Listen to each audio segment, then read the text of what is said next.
23 ans de mariage et la vérité m'a frappé de la manière la plus cruelle qui soit. Pas une confession, pas une dispute, pas même un SMS. Non, c'était une tache blanche sur le chemisier en soie de ma femme, qui brillait sous la lumière de la cuisine comme une enseigne au néon hurlant la trahison. Je suis Jacques Miller, 44 ans, mari de banlieue, ingénieur mécanique, le type qui répare les robinets qui fuient et paie les factures à temps. Mais cette nuit-là, en fixant ce chemisier, j'ai réalisé que la fuite dans mon mariage n'était pas quelque chose que je pouvais resserrer avec une clé. Elle avait éclaté au grand jour. On ne s'attend pas à ce que sa vie s'écroule à 23h47 un mardi soir, des vêtements sales à la main. Mais c'est ainsi que tout a commencé. 23 ans de loyauté effacés par un seul morceau de soie. Et à ce moment-là, je ne savais pas si je voulais pleurer ou incendier toute cette putain de maison. Je m'appelle Jacques Miller. 44 ans, né et élevé dans le Massachusetts. Et pendant la majeure partie de ma vie, j'ai cru vivre le rêve américain. Une maison de banlieue avec une clôture blanche, un emploi stable d'ingénieur mécanique, une femme qui portait des tailleurs stricts et un sourire qui rendait les autres hommes jaloux. Et une fille à l'université, qui poursuivait son propre avenir. De l'extérieur, cela semblait parfait. Trop parfait. Mes journées de semaine étaient prévisibles. Réveil à 6 heures, café infusé à 6h15, embouteillage aux heures de pointe en ville, et le même bureau chez Hartwell Industries, où je concevais des engrenages et des soupapes de pression pour des machines auxquelles la plupart des gens ne pensent jamais. Je rentrais chez moi dans une rue calme où les voisins saluaient depuis leur porche et l'odeur de l'herbe fraîchement coupée flottait dans l'air, une carte postale de stabilité. Mais la vérité est que la perfection est fragile. Il ne faut pas grand-chose pour briser le cadre. Et le mien commençait déjà à se fissurer. Laura Miller, ma femme depuis 23 ans. Pour le monde, elle était la définition même du succès. Une avocate d'affaires aux yeux verts vifs et une garde-robe qui semblait tout droit sortie d'un défilé de Manhattan. Au tribunal, elle était intrépide, découpant ses adversaires avec des mots plus affûtés que n'importe quelle lame. Lors des galas de bienfaisance, elle étincelait, le genre de femme que l'on admirait, enviait, et dont on chuchotait même. À la maison, cependant, les choses étaient différentes. Elle flottait dans la maison comme une invitée, toujours sur son téléphone, toujours trop fatiguée, trop occupée, trop distraite. La femme qui riait autrefois de mes blagues idiotes et m'embrassait comme si elle le pensait, me frôlait maintenant avec un sourire poli, un baiser distrait sur la joue. Nos conversations se réduisaient à la logistique, aux factures, aux emplois du temps, au cours de notre fille. Une intimité qui appartenait à une autre vie. On dit que les avocats ont les meilleurs visages de poker. Et celui de Laura était impeccable. Peut-être trop impeccable. Car derrière ce masque, je pouvais sentir quelque chose s'échapper. Il était tard, un mardi soir, presque minuit. La maison était silencieuse. Laura était à l'étage, prétendument épuisée par une autre conférence de 3 jours à Boston. J'étais seul dans la cuisine, en train d'empiler le linge sale quand mes mains se sont arrêtées sur quelque chose qui n'avait pas sa place. Un chemisier en soie, crème pâle, coûteux, celui de Laura. Je l'ai soulevé vers la lumière fluorescente. C'est là que je l'ai vu. Une tache blanche irrégulière sur le tissu, attrapant l'éclat comme un projecteur. Pas du café, pas du vin, rien que je n'ai jamais vu auparavant. Mes tripes se sont tordues. 23 ans de mariage, et je n'avais jamais vu une telle marque sur les vêtements de Laura. Bon sang, nous nous touchions à peine, et encore moins laissions des traces comme ça. Ma bouche s'est asséchée.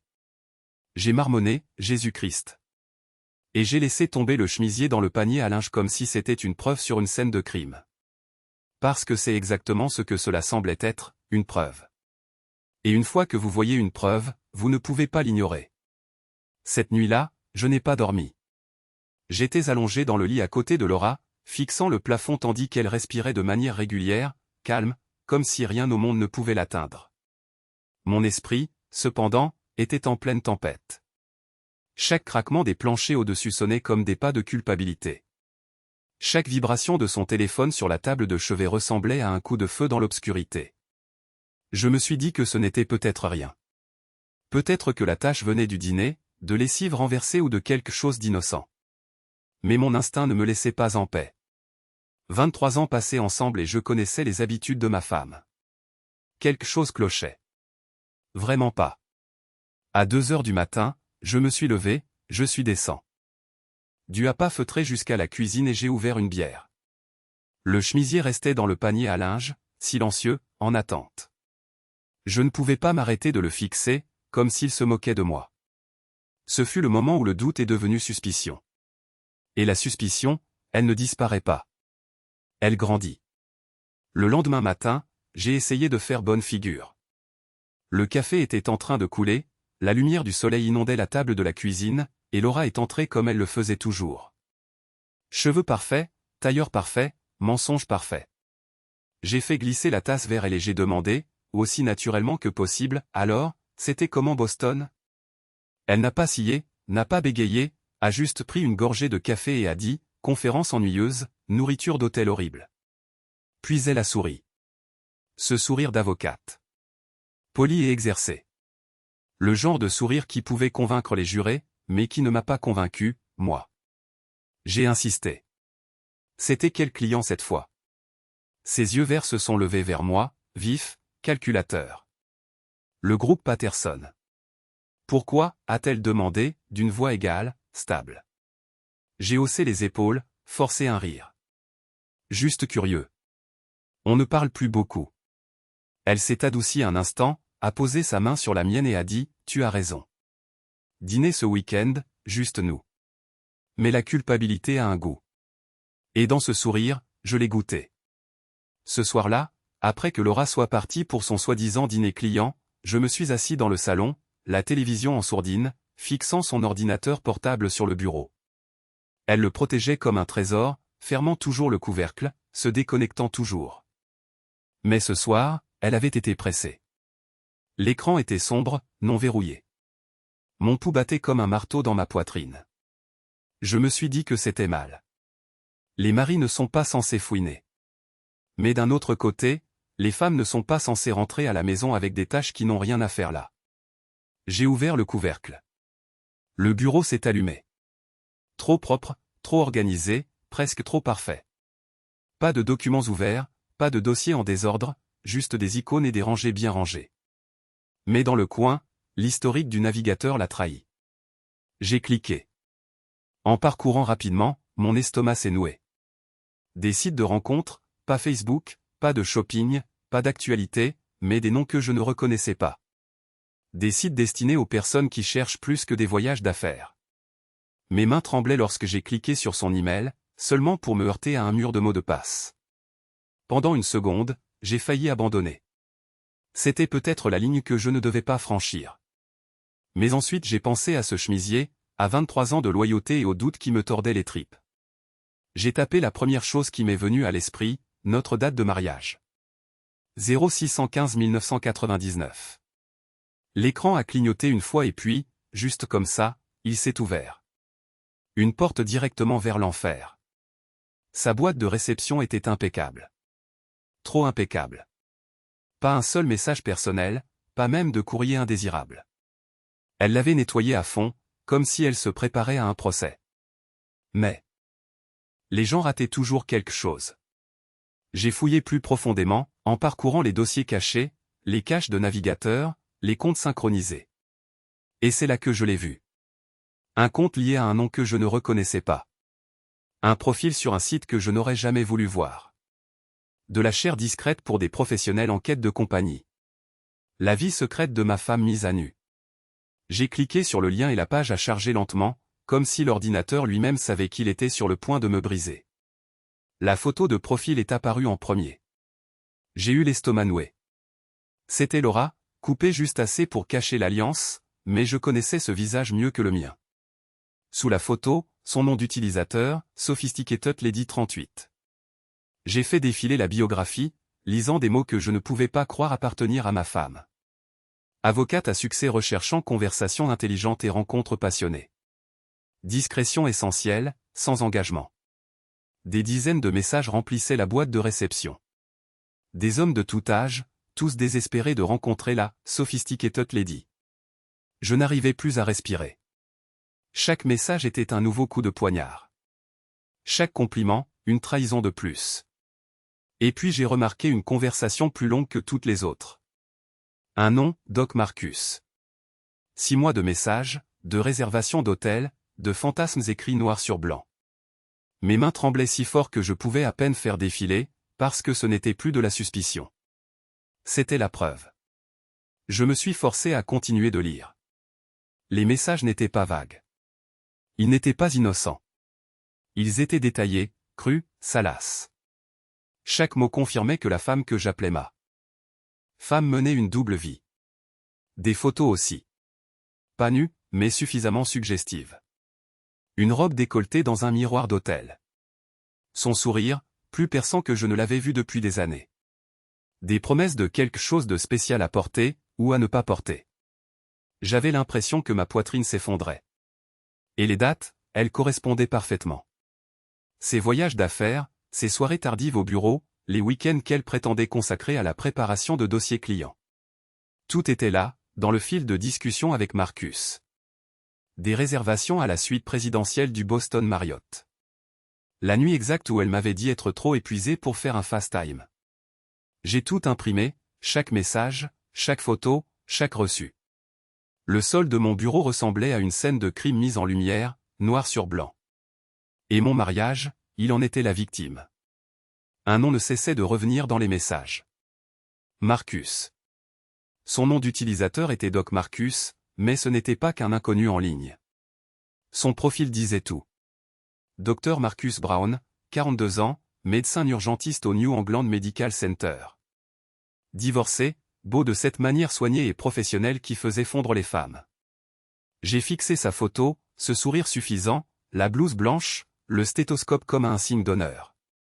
Un homme qui sauvait des vies le jour et détruisait la mienne la nuit.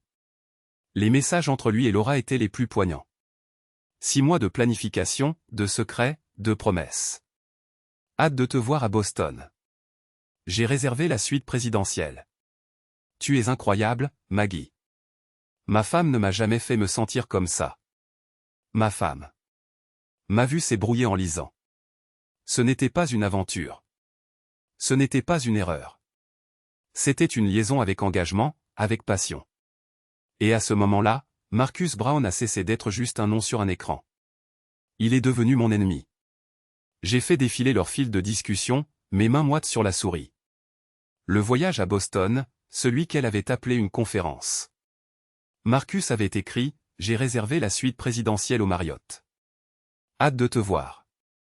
Et Laura, ma Laura, avait répondu, j'apporterai quelque chose de spécial à porter, ou à ne pas porter. J'avais l'estomac retourné.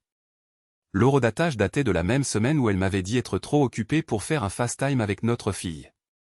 Trop fatiguée pour m'appeler avant de dormir, mais pas trop fatiguée pour lui. Je me l'imaginais, malgré moi. La suite, le champagne, les draps emmêlés de mensonges. Des photos jointes. Elle, dans une robe noire décolletée, les cheveux parfaits, les yeux brillants comme je ne les avais pas vus depuis des années. Un sourire qui m'appartenait autrefois. Maintenant, il était à lui. J'ai refermé l'ordinateur portable d'un coup, mais cela n'a pas effacé les images gravées dans mon cerveau. Parce qu'une fois que l'on voit la vérité, on ne peut plus faire semblant. Je pensais que Marcus était le pire. Un médecin, un homme de statut. Mais ensuite, un autre nom a refait surface dans les messages. Ri. Au début, j'ai supposé que c'était anodin.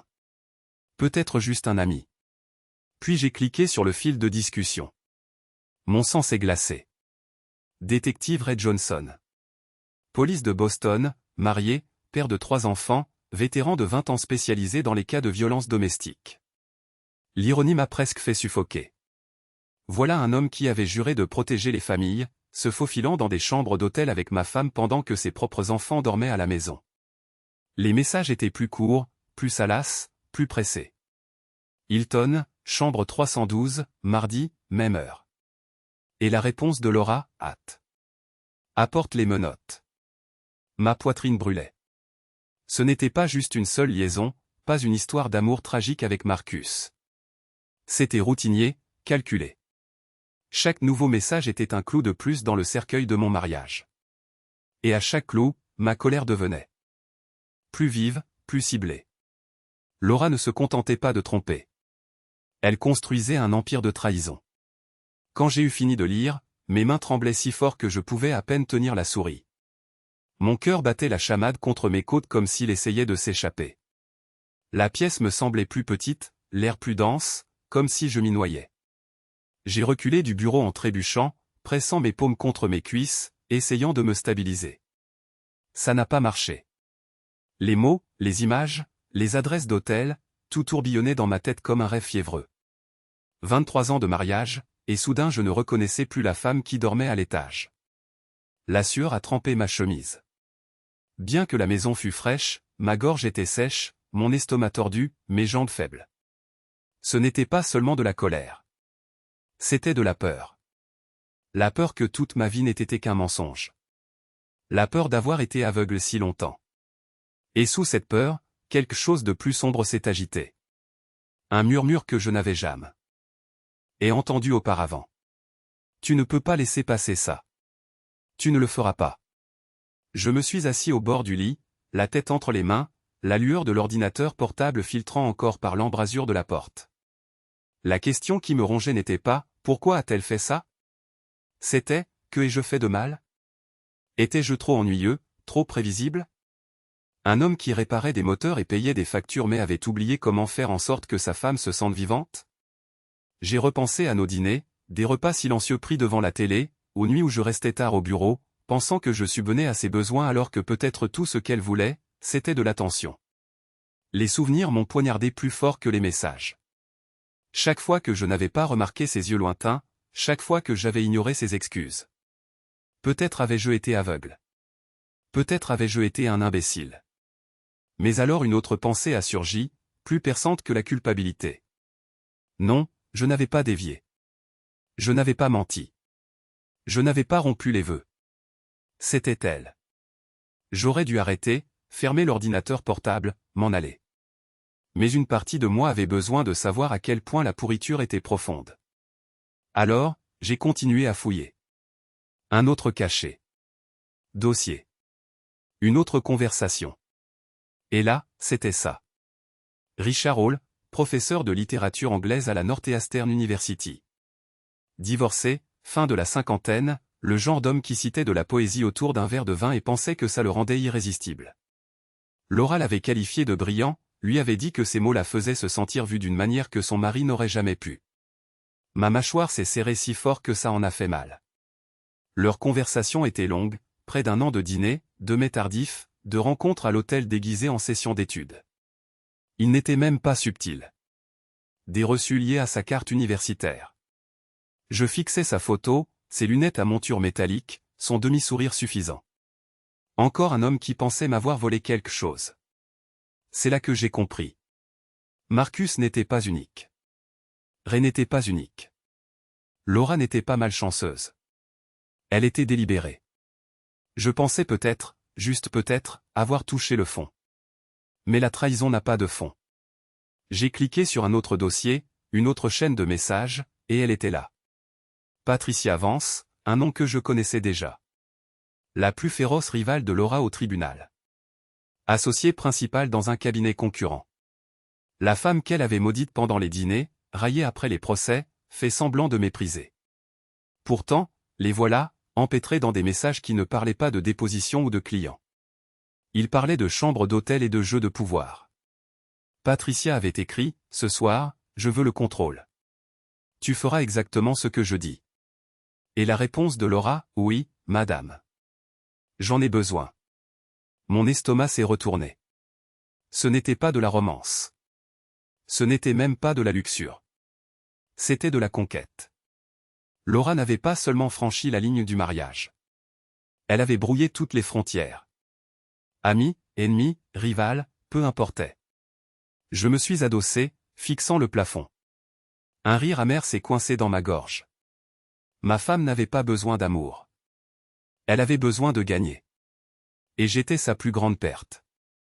Je pensais avoir tout vu. Médecin, flic, professeur, avocate rivale. Chaque découverte était un coup de couteau en plein cœur. Mais le dernier nom, celui-là a failli m'achever. Frank Rodriguez, mon ancien patron, mon mentor, l'homme qui m'avait pris sous son aile chez Hartwell Industries quand j'étais juste un gamin, tout juste sorti de l'université. Il avait porté un toast à notre mariage, m'avait serré dans ses bras aux funérailles de mon père, m'avait appelé « fils » plus de fois que mon propre père ne l'avait fait. Et maintenant, le voilà dans les messages de Laura. 6 mois de rendez-vous, de pauses déjeuner qui n'en étaient pas. Des chambres d'hôtel devant lesquelles j'étais passé 100 fois sans le savoir. Des mots qui ne venaient pas d'un collègue, mais d'un amant. Tu mérites mieux, Laura. Tu mérites la passion. Ma vision s'est troublée. Mes mains se sont engourdies. Ce n'était pas juste de la trahison. C'était de la trahison. Marcus, Ray, Richard, Patricia et Franck. 5 noms, 5 couteaux. Et je me vidais de mon sang. Quand le dernier message a disparu de l'écran, je n'ai plus pu respirer. Mes genoux ont fléchi et je me suis effondré sur le sol comme si le poids de ces 5 noms m'avait finalement écrasé. La pièce tournait, les murs se rapprochaient, l'air était trop épais à avaler. 23 ans de mariage réduits à des historiques de chats, des reçus d'hôtel et des mensonges tapés dans des murmures de minuit. J'ai pressé mes paumes contre mes yeux, espérant que l'obscurité arrêterait les images qui défilaient dans ma tête. Laura dans la suite d'hôtel de Marc. US Laura riant dans les bras de Ray. Laura murmurant de la poésie avec Richard. S'abandonnant à Patricia, enlacée avec Franck comme s'il était de la famille. Ma poitrine s'est serrée. Des larmes chaudes et amères coulaient sur mon visage. Ce n'était pas un chagrin d'amour. C'était une chute libre. Le genre de chute où l'on sait qu'on n'atterrira pas le même homme qu'on était quand on est tombé. Pour la première fois, j'ai compris que le mariage que je pensais avoir était déjà mort. Je ne sais pas combien de temps je suis resté assis là, sur le sol, l'écran de l'ordinateur portable brûlant de sa lueur dans l'obscurité. À un moment donné, des mots ont échappé à ma bouche avant même que je réalise que je parlais. 5 hommes, et je n'étais qu'une blague. C'est ce que ça faisait, une chute cruelle à la fin d'une mise en scène de 23 ans. Laura avait transformé notre mariage en sa scène, et j'étais le fou dans le public, applaudissant pendant qu'elle disparaissait avec magicien après magicien. Un médecin, un flic, un professeur, une rivale, mon propre patron, des hommes différents, le même mensonge. J'ai ri, mais ce n'était pas un rire. C'était quelque chose de brisé, d'écaillé, de laid. Ma poitrine a tremblé, moitié sanglot, moitié hurlement. Parce qu'une fois que vous réalisez que votre vie a été une comédie à vos dépens, que reste-t-il? Les larmes ont séché sur mon visage. Mon cœur a ralenti, s'est stabilisé, et dans le silence, l'amertume s'est durcie en quelque chose d'autre. La rage. Les jours suivants se sont fondus les uns dans les autres. J'ai fait les choses machinalement comme un fantôme, me traînant au travail, fixant des plans que je ne pouvais pas lire, rentrant chez moi sans me souvenir des virages. Mon corps était là, mais mon esprit était enfermé dans une boucle d'images dont je ne pouvais m'échapper. Le sourire de Laura dans les miroirs d'hôtel, le visage suffisant de Marcus, les menottes de Ray, les mots de Richard, les ordres de Patricia, la trahison de Franck. La nourriture n'avait aucun goût. Le café se transformait en cendre dans ma bouche. Les nuits étaient pires. Je m'allongeais dans le lit à côté de Laura, faisant semblant de dormir. Chaque respiration qu'elle prenait sonnait comme une provocation. Ma poitrine me faisait constamment mal comme si le chagrin lui-même avait un poids. Je pensais que ça allait peut-être m'achever pour de bon. Le chagrin d'amour n'est pas poétique. C'est suffocant. Ça vous vide jusqu'à ce que vous vous demandiez s'il reste quelque chose à l'intérieur qui vaille la peine d'être sauvé. Et juste au moment où je pensais que le vide allait m'engloutir, une autre voix s'est élevée des cendres du désespoir. Une voix plus sombre, une voix dangereuse. J'ai finalement craqué et appelé Mike. Nous étions amis depuis l'université. Il m'avait aidé à traverser les mauvaises notes, les mauvais emplois, les mauvaises gueules de bois. Si quelqu'un pouvait me faire renoncer, c'était lui. Nous nous sommes rencontrés à sa salle de MMA, l'endroit où il transformait sa propre colère en quelque chose de discipliné. Je lui ai tout raconté, chaque nom, chaque message, chaque trahison. Il m'a bandé les mains pour le sac de frappe et a écouté en silence, la mâchoire serrée, les yeux durs. Quand j'ai eu fini, je m'attendais à ce qu'il dise « laisse tomber ». Au lieu de ça, il a dit autre chose. « Jacques, n'utilise pas tes poings. Ça ne fera que t'envoyer en prison. Tu veux te venger? Utilise ta tête. Frappe-les là où ça fait mal. Leur fierté, leur argent, leur réputation. » Je l'ai fixé du regard, la sueur coulant sur mes tempes, mes jointures me démangeant d'envie de frapper le sac. Pour la première fois, j'ai vu un chemin qui n'était pas seulement de la rage. C'était de la stratégie. Et que Dieu me pardonne, ça sonnait bien. Cette nuit-là, je suis resté éveillé, fixant le plafond. Les mots de Mike résonnaient dans ma tête. Utilise ta tête. Frappe-les là où ça fait mal. Mais une autre voix se rebellait. Pardonne-lui. Sauve ce qui reste. 23 ans, ce n'est pas rien. Je me suis souvenu de notre jour de mariage. Laura en blanc, les yeux pleins de feu, promettant l'éternité. Je me suis souvenu de la naissance d'Émilie. Comment Laura avait serré ma main si fort que je pensais que mes doigts allaient se casser. Les vacances, les matins de Noël, l'odeur de son parfum quand elle m'embrassait pour me souhaiter bonne nuit. Tous ces souvenirs me suppliaient de pardonner. Mais ensuite vinrent les autres images. Le chemisier dans la lessive, la suite Mariotte, les menottes de Ray, la poésie de Richard, le sourire narquois de Patricia, la trahison de Franck. Ce n'étaient pas des souvenirs. C'étaient des blessures. Pardonner reviendrait à prétendre que ces blessures n'existaient pas. Et je ne pouvais pas. Plus maintenant. Alors je me suis demandé, si l'amour avait disparu, que restait-il? La réponse était claire. La vengeance. J'ai essayé de me raccrocher au bon moment, comme s'il pouvait. ENT manquerait, me retenir du bord du gouffre. J'ai imaginé Laura dans la cuisine il y a des années, le nez enfariné alors qu'elle préparait des biscuits avec Émilie. Je me suis rappelé le voyage de camping dans le Maine, quand nous étions tous assis autour du feu, riant jusqu'à en avoir mal aux côtes. Je nous ai même vus danser lentement dans le salon un soir du Nouvel An. Pas de musique, juste nous deux, balançant comme si le monde avait disparu. Un instant, je me suis presque convaincu que ces souvenirs signifiaient quelque chose, qu'ils pouvaient nous sauver.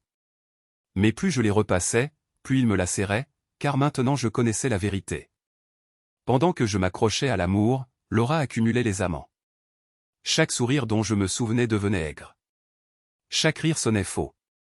Et la douleur ne s'est pas adoucie. Elle s'est durcie en colère, en résolution.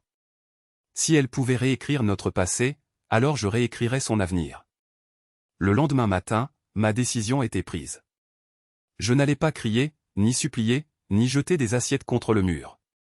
Je n'allais pas donner des coups de poing et finir menotté pendant que Laura jouerait la victime. Non. Si elle voulait jouer sale, je jouerais plus intelligemment.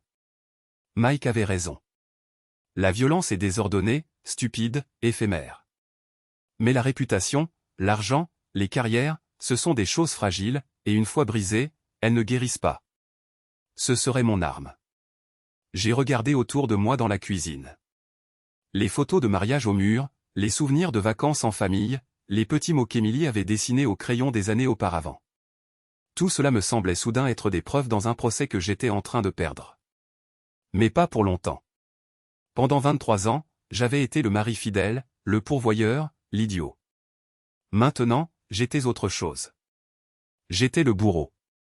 Et Laura et ses amants n'avaient aucune idée que leur sentence avait déjà été écrite.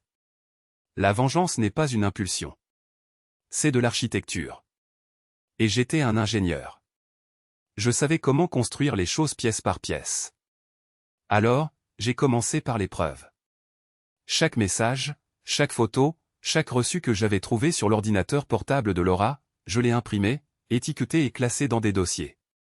Un pour Marcus, un pour Ray, un pour Richard, un pour Patricia, un pour Franck.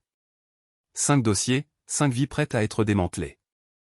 J'ai acheté un disque dur externe, tout copié 2 fois, caché une copie dans mon bureau, une autre dans le garage sous une boîte à outils.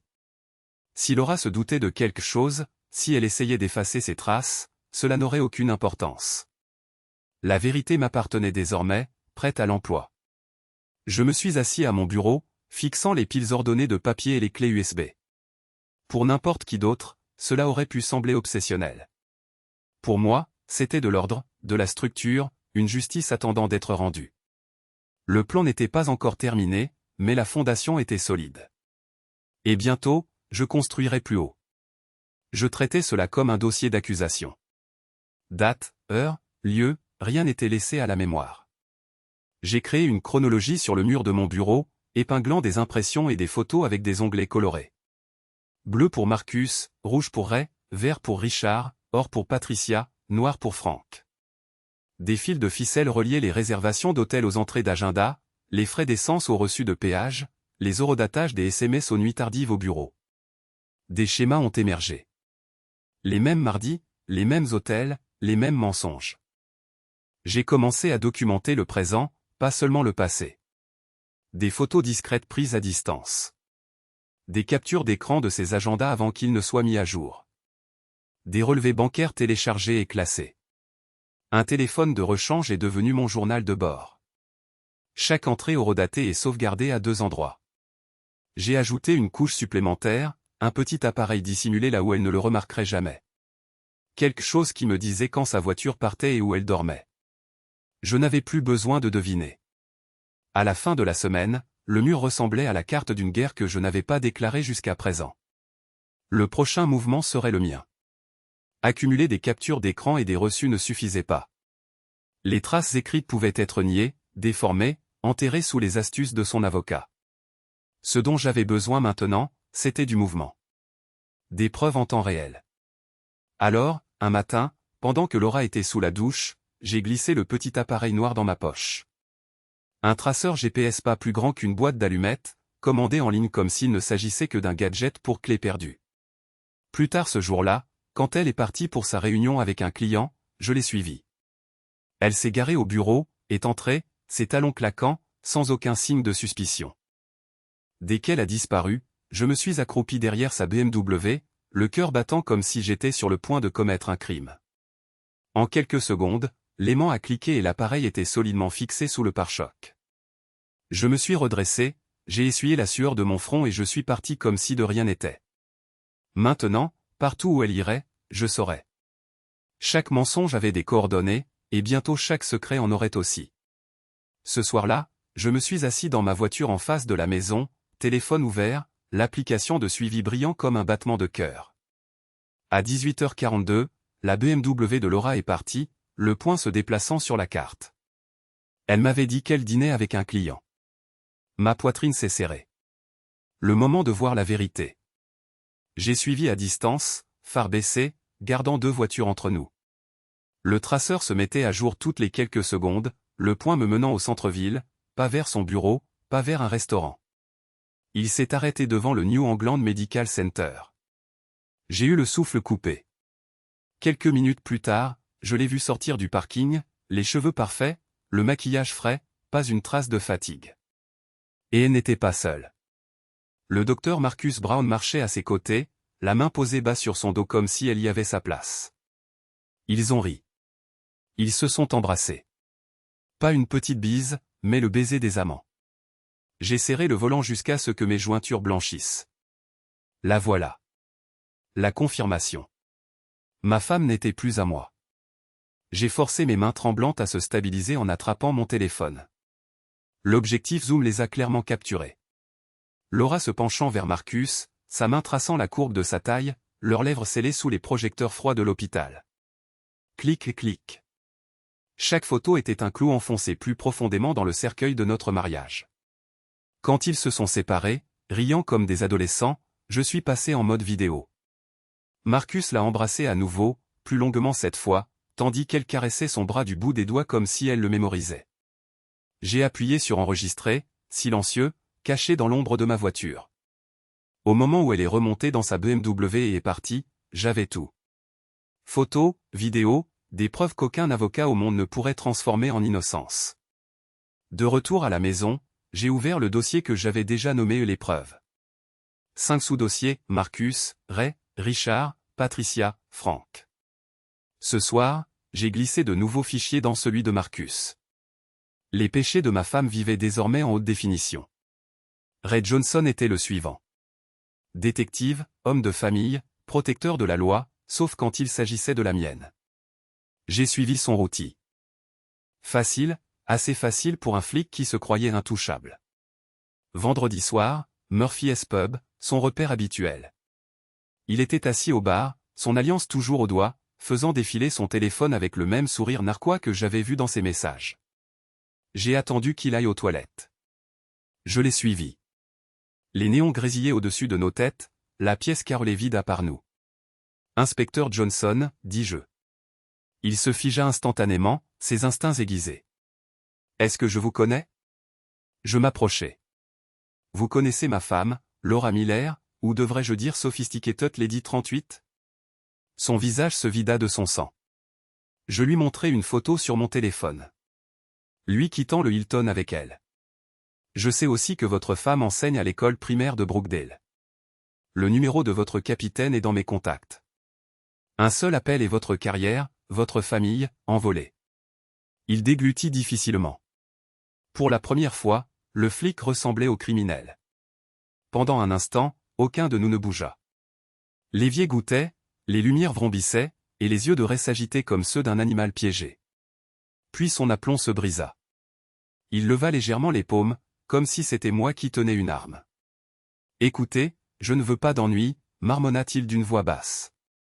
Ce n'était rien, juste une distraction. Je vais y mettre fin ce soir. Vous n'entendrez plus jamais son nom de ma part. » Je me penchai tout près pour qu'il voie la fureur dans mes yeux. « Vous y avez déjà mis fin, inspecteur. Ce que vous faites maintenant déterminera si votre femme et votre capitaine découvrent comment. » Sa pomme d'Adam fit des mouvements de haut en bas alors qu'il déglutissait. « S'il vous plaît, non. Je vais la couper de ma vie. Je le jure. Pas d'appel, pas de SMS, rien. C'est fini. » Je l'étudiai un instant, puis je remis mon téléphone dans ma poche. « Bien. Restez loin, ou la vérité vous suivra chez vous. » Il hocha la tête, en sueur, tremblant. Un homme qui portait un insigne au grand jour, mais à cet instant, dépouillé de son pouvoir. Le suivant était Richard Hall, le soi-disant intellectuel, fier professeur de littérature de Northeastern, l'homme qui citait de la poésie à ma femme pendant que j'y faisais des heures supplémentaires pour maintenir notre maison debout. Ses messages dégoulinaient de sonnets et de sous-entendus, comme si Shakespeare lui-même avait béni sa trahison. J'attendis le soir, quand les couloirs du campus étaient presque vides. Les lumières de son bureau brûlaient encore, des papiers éparpillés, de l'encre rouge maculant les essais. Je frappai une fois, puis j'entrai. Il leva les yeux, surpris derrière ses lunettes à monture métallique. « Professeur Hall, dis-je d'un ton neutre. Je suis Jacques Miller, le mari de Laura. » Son visage se vida de son sang. Le stylo lui échappa des doigts. Je laissai tomber un dossier sur son bureau. Des emails, des photos, des reçus d'hôtel, tout imprimé. Indéniable. Vous allez écrire une autre lettre ce soir. Une démission. Immédiate. Si vous ne le faites pas, demain matin, tout ce dossier ira au doyen, au conseil de titularisation et au journal étudiant. Ses lèvres tremblèrent. Pour un homme de mots, il n'en eut soudain plus aucun. Les mains de Richard tremblèrent alors qu'il rapprochait son ordinateur portable, la lueur de l'écran rendant son visage pâle presque fantomatique. Il tapait avec des doigts saccadés, levant les yeux vers moi comme un écolier pris en train de tricher. « Cela va me ruiner, murmura-t-il. Je m'appuyai contre l'encadrement de la porte, les bras croisés. Vous vous êtes ruiné la nuit où vous avez envoyé un message à ma femme sur la poésie de sa peau. Je m'assure juste que le monde le sache. » Sa respiration devint superficielle. Finalement, l'imprimante démarra dans le coin, crachant une seule page. Une lettre de démission, courte, définitive. Il la signa d'une main tremblante, la fit glisser sur le bureau. Ses yeux étaient rouges, ses épaules s'affaissaient. Un homme dégonflé. Je ramassai la lettre, la pliai soigneusement dans mon dossier et la rangeai avec le reste de ses péchés. Bon choix, dis-je froidement. En sortant, je jetai un dernier coup d'œil. Richard Hall, professeur, poète, amant, réduit à une épave silencieuse, fixant les ruines de sa carrière. Alors que je quittais le campus, la lettre de démission de Richard Hall soigneusement pliée dans ma poche, quelque chose d'inattendu m'envahit. Pas le chagrin, pas le désespoir, mais le pouvoir. Pendant des semaines, j'avais été noyé, impuissant, trahi, écrasé sous le poids des mensonges de Laura. Mais maintenant, pour la première fois, c'était moi qui tenais les rênes. Ray s'était effondré de peur.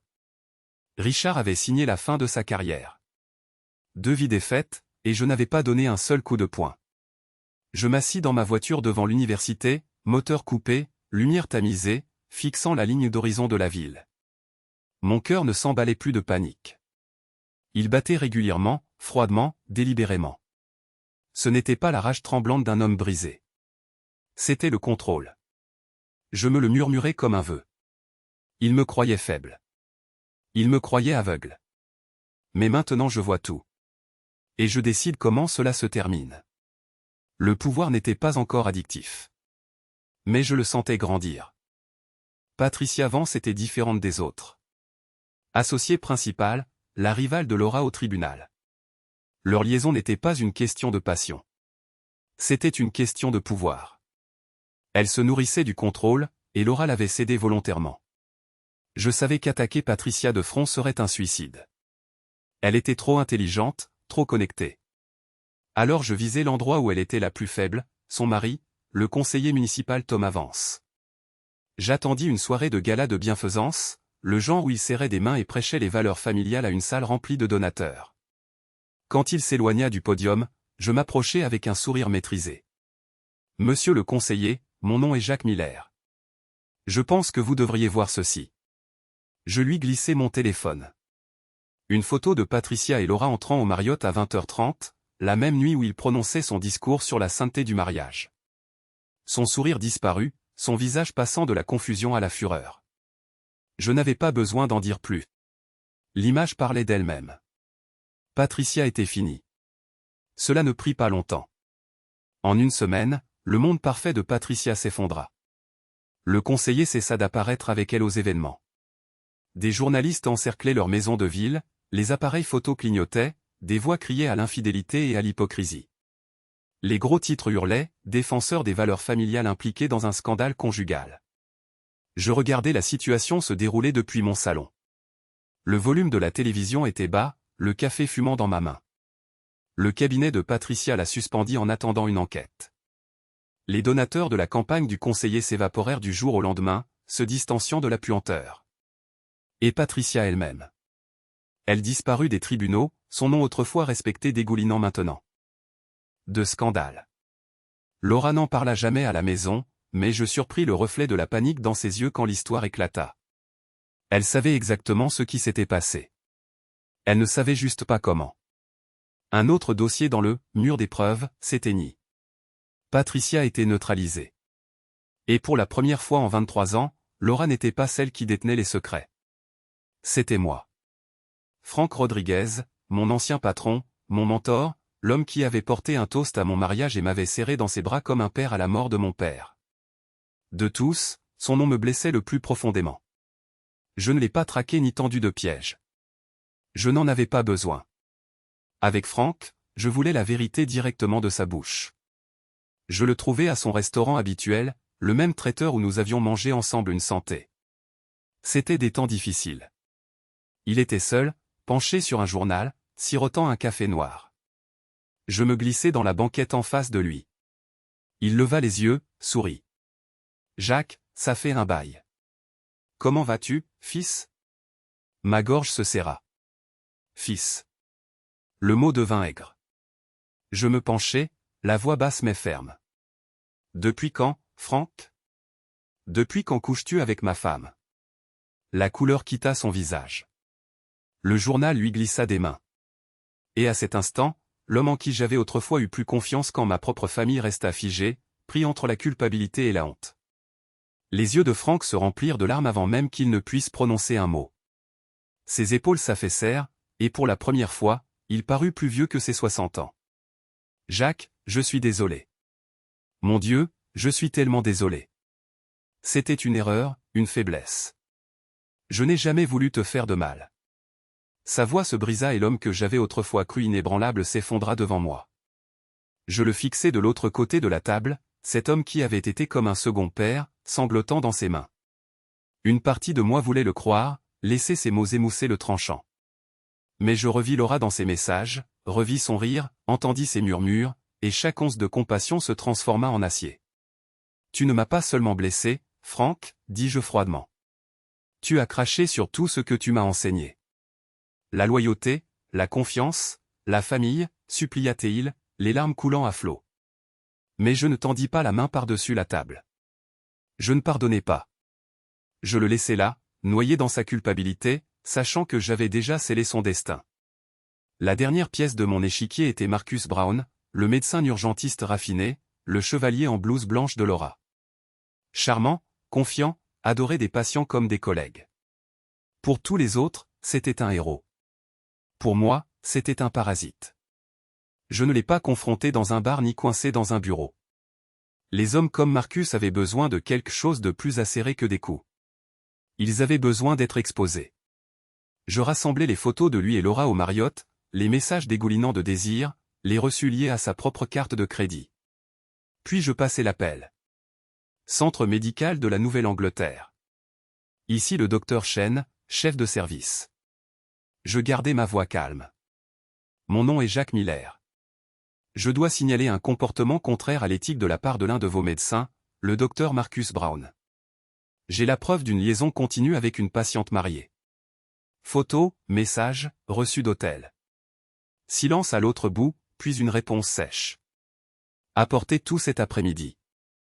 Marcus ne le savait pas encore, mais sa carrière était déjà en phase terminale. Cet après-midi-là, j'étais assis dans un bureau stérile en face du chef de service de l'hôpital. Le dossier en carton des péchés de Marcus était ouvert entre nous. Photos, impressions, reçus, chacun plus accablant que le précédent. Le docteur Chen feuilleta les pages en silence, son expression se durcissant à chaque minute. Finalement, elle leva les yeux. « Monsieur Miller, ces allégations sont sérieuses. Si ce que vous avez présenté est exact, le docteur Brown a violé de multiples codes éthiques. Nous allons ouvrir une enquête formelle immédiatement. » Au moment où je rentrais chez moi, le nom de Marcus Brown était déjà chuchoté dans les couloirs de l'hôpital. Il avait été retiré de son service en pleine tournée, escorté hors des urgences comme un criminel en blouse, suspendu, en attendant l'enquête. Ses patients laissés dans l'incertitude, ses collègues sous le choc, sa réputation s'écroulant en temps réel. Je regardais le coucher de soleil depuis mon allée. Mon téléphone vibrait de notifications. Le médecin était tombé, un autre dossier était clos, et Laura ne se doutait toujours pas que j'étais celui qui tirait les ficelles. Cela commença par des murmures, puis des appels téléphoniques qu'elle ne pouvait expliquer. Un soir, je trouvai Laura arpentant la chambre, le téléphone serré, les jointures blanches. « Je ne comprends pas », siffla-t-elle dans le combiné. D'abord Marcus et S. Suspendu, puis Richard démissionne, maintenant Ray ne répond plus. « Qu'est-ce qui se passe, bordel ?» Elle raccrocha en me voyant sur le pas de la porte. Son visage était pâle, ses yeux vifs, essayant de masquer sa peur par du calme. « Journée difficile ?» demandai-je nonchalamment, appuyé contre le chambranle. « Juste de la politique de bureau », marmonna-t-elle, forçant un sourire. Mais ses mains tremblaient lorsqu'elle posa le téléphone. Au dîner, elle toucha à peine à sa nourriture. La nuit, elle se tournait et se retournait, marmonnant dans son sommeil. La femme qui autrefois marchait avec une confiance absolue regardait maintenant les ombres par-dessus son épaule. J'étais assis en face d'elle, sirotant mon vin, retenant mon sourire, mes lèvres. Elle ne le savait pas encore, mais l'effondrement n'était pas fortuit. Il avait été orchestré par moi. Je la regardais se défaire comme un fil tiré d'un vêtement. Les yeux de Laura s'agitaient lorsque son téléphone vibrait. Ses épaules se raidissaient à chaque appel inattendu. Elle était une avocate entraînée à cacher ses émotions, mais les fissures apparaissaient. Et je m'assurais qu'elle me voit l'observer, calme, imperturbable, le mari serein sirotant son café, lisant son journal, souriant comme si rien n'allait de travers. « Tu es drôlement silencieux ce soir, » dit-elle, sa fourchette intacte sur son assiette. Je haussai les épaules, juste fatigué du travail. « Et toi ?» Elle força un rire, mais il se brisa à mi-chemin. Pendant une seconde, je crus qu'elle allait me demander si je savais quelque chose, si j'étais derrière tout ça, mais elle ravala la question. Elle voulait croire que j'étais toujours le naïf. Alors, je jouais mon rôle. Le mari inconscient, l'homme trop simple pour voir ce qui était juste devant lui. À l'intérieur, cependant, je souriais car en vérité, j'étais la tempête qu'elle ne pouvait nommer. Finalement, ça a craqué. Une nuit, je rentrai chez moi pour trouver Laura assise au bord du lit, le visage enfoui dans ses mains. Quand elle leva les yeux, du mascara coulait sur ses joues, le masque d'avocate impeccable disparut. Elle n'était qu'une femme, acculée, terrifiée. « Jacques, s'il te plaît », murmura-t-elle, la voix tremblante. « Je ne sais pas ce qui se passe. » Marcus suspendu. Rémez vite. Richard a démissionné. Patricia, son mariage est terminé. Franck ne répond même plus à mes appels. C'est comme si tout ce que je touche s'effondrait. Ses épaules tremblèrent. Si tu sais quelque chose, si tu es derrière tout ça, je t'en supplie. Arrête. S'il te plaît, nous pouvons arranger ça. Je changerai. Ne me détruis pas, je la regardai longuement, laissant le silence peser lourdement. Puis je secouai lentement la tête. Ma voix était calme, froide, presque douce. C'est trop tard pour ça, Laura. Les actions ont des conséquences. Ses larmes redoublèrent. Mais je ne ressentis rien. Ni pitié, ni amour, seulement la justice. Je la laissai sangloter, laissai le silence s'étirer jusqu'à ce que la pièce ressemble à un tribunal en attente d'un verdict. Puis je me levai, pris l'épais dossier de mon bureau, et le laissai tomber sur le lit à côté d'elle. Des papiers s'éparpillèrent, photos, messages, reçus. Un par un, les fantômes de ses amants la regardaient en retour. Elle haleta, tendit des doigts tremblants, les yeux parcourant les preuves.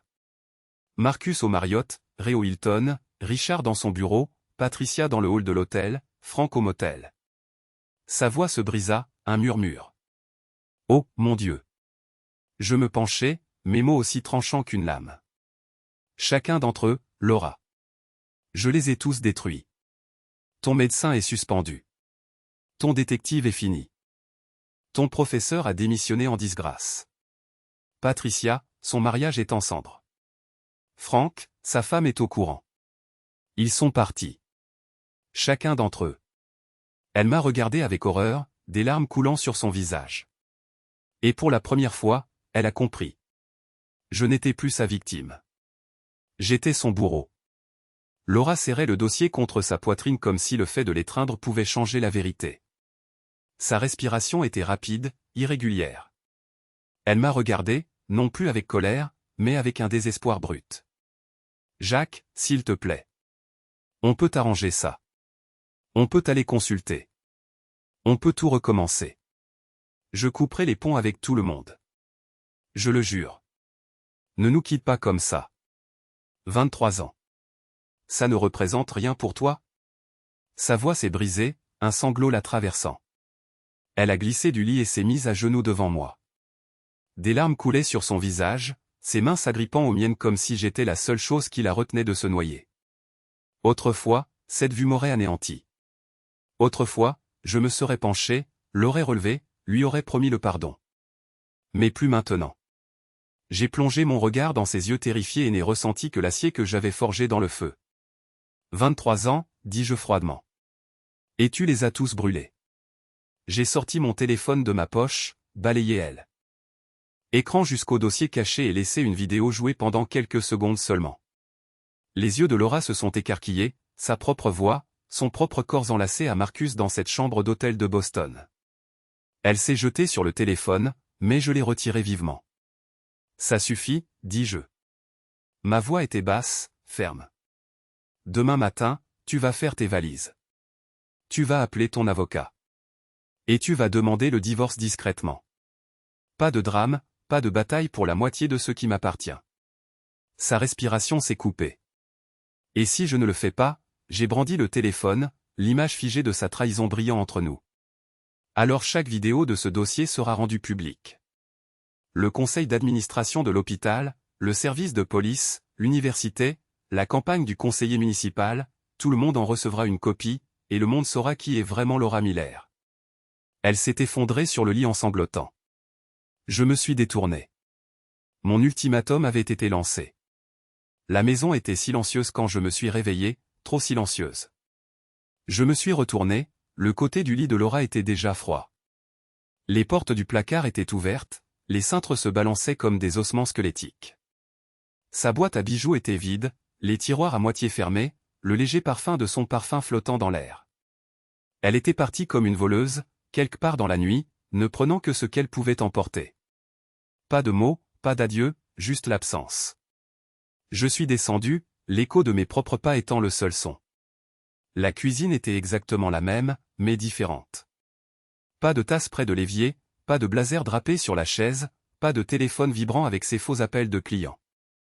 Pour la première fois en 23 ans, la maison m'appartenait à moi seul. J'ai versé une tasse de café, me suis assis à table et j'ai regardé la rue tranquille. La guerre que j'avais menée dans l'ombre avait finalement vidé ma maison. Et curieusement, j'ai ressenti quelque chose que je n'avais pas ressenti depuis des mois. La paix. Le téléphone a sonné cet après-midi-là. Émilie. Ma poitrine s'est soulevée un instant, pensant qu'elle prenait peut-être des nouvelles. Peut-être qu'elle écouterait enfin ma version des faits. Mais sa voix était acerbe, tremblante de colère. « Papa, qu'as-tu fait à maman ?» J'ai figé. « Qu'est-ce qu'elle t'a dit ? Que tu la harcelais, que tu menaçais ses amis, que tu détruisais la vie des gens. » Elle a dit, « Tu as perdu la tête. » Sa respiration se coupa. Elle haleta. « Est-ce vrai ?» J'ai fermé les yeux, serrant le téléphone jusqu'à ce que mes jointures blanchissent. « Émilie, écoute-moi. Ta mère n'a pas été honnête avec toi. Elle a été arrête, coupa TL sèchement. Je ne veux rien entendre. Elle t'aime, papa. Elle a essayé de sauver cette famille pendant que tu devenais un monstre. » Ces mots me transpercèrent plus profondément que n'importe quelle lame. J'ai essayé de parler, mais la ligne s'est coupée. Ma fille, mon unique enfant, m'avait tourné le dos. Non pas à cause de la vérité, mais à cause des mensonges de Laura. Cette nuit-là, la maison semblait caverneuse. Chaque craquement des planchers résonnait comme un rappel de ce qui était parti. Pas de pas à l'étage, pas de doux bourdonnement du sèche-cheveux de Laura. Pas de rire d'Émilie flottant dans le couloir. Juste moi, 4 murs, et un silence assez épais pour en suffoquer. Je me suis assis à la table de la cuisine, les dossiers de preuves empilés soigneusement devant moi, comme des trophées d'une guerre dont personne d'autre ne connaissait l'existence. J'avais gagné. Marcus suspendu, réacculé, Richard démissionnaire, Patricia en disgrâce, Franck démasqué, Laura partie. J'aurais dû me sentir vide. Mais au lieu de cela, une étrange satisfaction couvait sous la solitude. Pour la première fois en 23 ans, je n'étais pas le fou. Je n'étais pas l'homme dans l'ombre, aveugle à la trahison. J'étais celui qui avait tiré les ficelles et regardé les puissants chuter. Seul dans ma maison vide, j'ai murmuré au silence. J'ai gagné. Et pour l'instant, c'était suffisant. Je sirotais une bière au Murphy's Pub quand j'ai senti l'atmosphère changer. Une ombre est tombée sur la table et j'ai levé les yeux vers le visage émacié du docteur Marcus Brown. Ses costumes sur mesure avaient disparu, remplacés par une veste froissée et des yeux fatigués qui brûlaient de rage. Il s'est glissé dans la banquette sans demander. « Tu crois que tu as gagné, Miller ?» Sa voix était basse, venimeuse. « Tu m'as coûté mon travail, ma licence, ma famille. » Je me suis penché en arrière, calme. « Tu t'es détruit toi-même, Marcus. » J'ai juste tendu le miroir.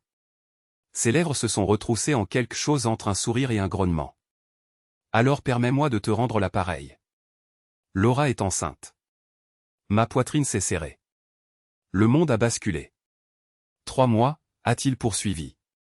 Et avant que tu ne demandes, non, ce n'est pas le tien. C'est le mien. Nous n'avons jamais cessé de nous voir, même après que tu aies cru m'avoir coupé les ponts. Il s'est levé, ajustant sa veste. Tu n'as pas gagné, Miller. Tu m'as juste fait de la place. Je me suis assis dans ma voiture devant le bar. Les mots de Marcus résonnaient comme une malédiction. Laura est enceinte. C'est le mien. Mes mains tremblaient en composant son numéro. Le téléphone était glissant de sueur. Elle a répondu au 3e coup, sa voix plate, prudente. Laura, dis-je, la gorge serrée. Dis-moi que ce n'est pas vrai. Silence, puis un doux soupir. Comment as-tu su ? Mon estomac s'est noué. C'était un aveu, pas un démenti. Alors, c'est le sien, insistai-je, ma voix se brisant. Une autre pause et puis, oui, Marcus est le père. Ces mots m'ont déchiré comme des éclats d'obus. 23 ans de mariage réduits en cendres en une seule phrase. J'ai serré le volant, les jointures blanches. Tu as porté son enfant dans les cendres de notre foyer. Tu lui as donné la seule chose que tu ne m'as jamais donnée. La voix de Laura a tremblé. Jacques, je suis désolé. Désolé. C'est tout ce qui lui restait. Et ce n'était rien. J'ai raccroché et je suis resté là dans le noir, les lumières du tableau de bord peignant mon visage d'une lueur maladive.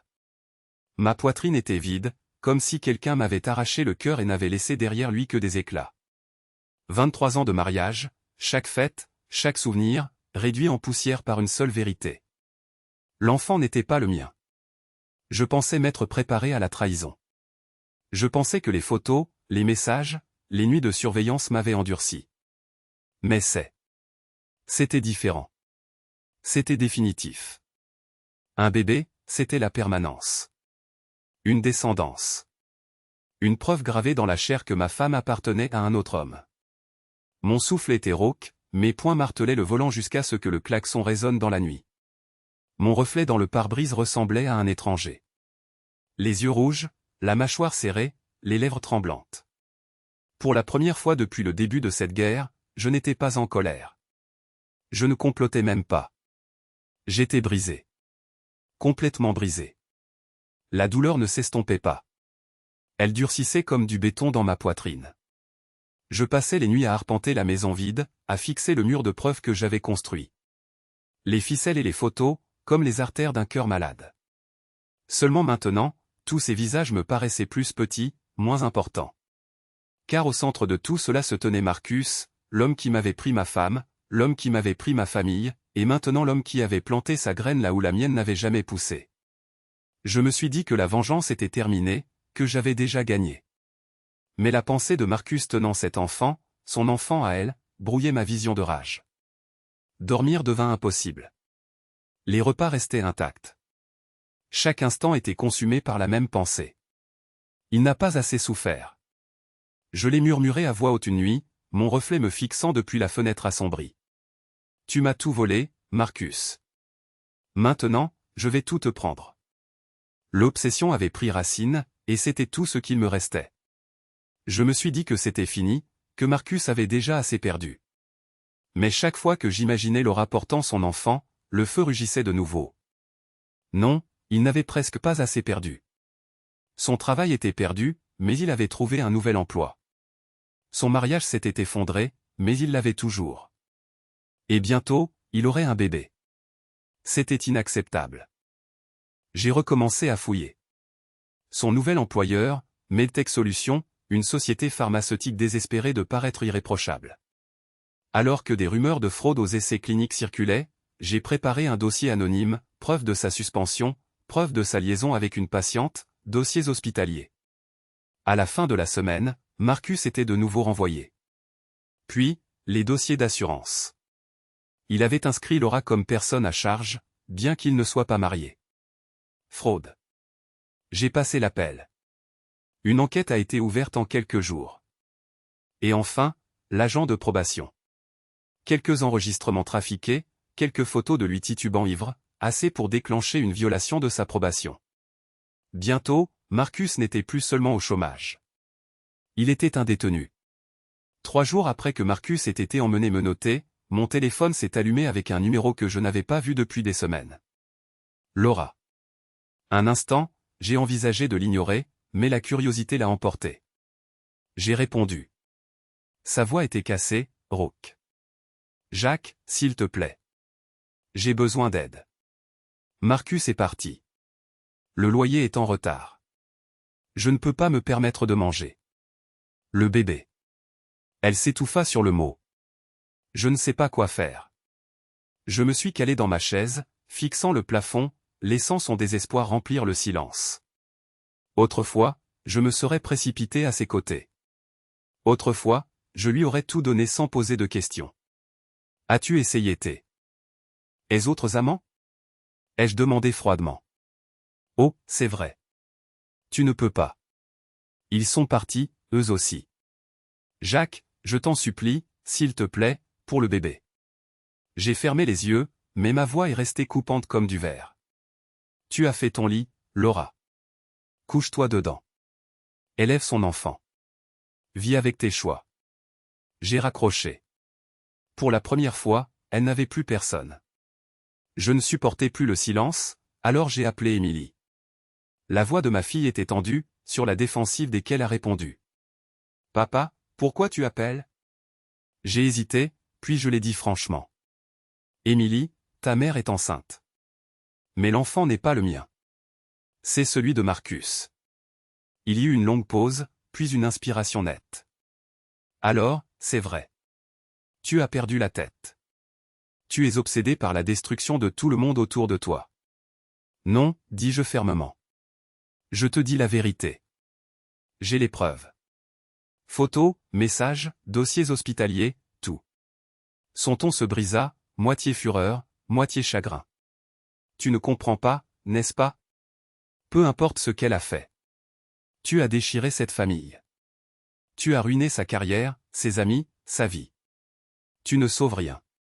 C'est toi qui nous as détruits. Ma gorge s'est nouée, mais j'ai forcé les mots à sortir. Émilie, je l'ai fait pour toi. Non, papa. Rétorqua-t-elle vivement. Tu l'as fait par vengeance. Et puis elle a raccroché. Après qu'Émilie ait raccroché, je me suis assis dans la cuisine assombrie, le téléphone lourd dans ma main. Ces mots résonnaient, tu l'as fait par vengeance. Le silence pesait plus lourd que n'importe quelle accusation. Je fixais mon reflet dans la vitre noire. Yeux cernés, mâchoire serrée, un visage taillé dans la pierre. Je ne le reconnaissais pas. L'homme que j'avais été. Le mari, le père, le pourvoyeur avait disparu. À sa place se tenait quelqu'un de plus dur, de plus froid, quelqu'un qui se nourrissait de contrôle comme d'autres se nourrissent d'amour. Je l'ai murmuré à voix haute, testant la vérité de ces mots, je ne sais plus qui je suis. Les mots avaient un goût étrange. Autrefois, j'avais cru au pardon, à la famille, aux secondes chances, mais cet homme avait été enterré sous la trahison et la cendre. Ce qui restait était un étranger qui ne se laisserait plus jamais tromper. J'ai posé mes paumes à plat sur la table, sentant le grain du bois, et j'ai su que je ne pouvais pas faire marche arrière. Les semaines passèrent en silence. La maison, une coquille vide qui résonnait de souvenirs que je ne pouvais effacer. Je pensais que la vengeance apporterait la paix. Je pensais que voir leur vie s'effondrer recoudrait la mienne en quelque sorte. Mais tout ce que cela fit fut de me vider. Assis seul à table une nuit, j'ai feuilleté les dossiers de preuves. Mes trophées, mes armes, chaque photo, chaque reçu, chaque mensonge enregistré. Autrefois, elles semblaient des victoires, maintenant elles ressemblaient à des pierres tombales. Ma fille me méprisait. Ma femme était partie. Les hommes qui l'avaient touchée étaient des coquilles brisées. Et pourtant, je ne ressentais rien. Pas de joie, pas de triomphe, juste le vide. C'est alors que la vérité m'a frappé. Je n'avais pas détruit des monstres. J'en étais devenu un. Je l'ai murmuré dans l'obscurité, la voix tremblante. Je suis la chose que j'avais juré de combattre. Et le silence qui répondait me parut plus lourd que n'importe quelle punition. Car j'ai finalement compris que la vengeance ne guérit pas. Elle ne fait que consumer. Émilie m'a envoyé une photo un après-midi, un bébé emmailloté de bleu, les yeux clos, inconscient du chaos qu'il avait mis au monde. Le fils de Laura, le sang de Marcus. J'ai fixé ce tout petit visage, cherchant une trace de moi-même, un écho des 23 années que j'avais consacrées à leur vie. Mais il n'y avait rien. Juste l'enfant d'un étranger portant le dernier clou au cercueil de mon mariage. J'ai pensé à toutes ces années, les anniversaires, les voyages en voiture, les matins calmes avec un café, et j'ai réalisé qu'elle s'était consumée, ne laissant que des cendres. La trahison avait un prix. Je le lui avais fait payer. Mais la vengeance avait aussi un prix. Et à la fin, j'ai payé avec la seule chose qu'il me restait, mon âme. J'ai refermé la photo et j'ai murmuré dans la maison vide. La trahison a un coût. La vengeance a un coût. Et parfois le coût le plus lourd est votre propre âme. Maintenant je vous le demande, si c'était vous, pardonneriez-vous ou détruiriez-vous?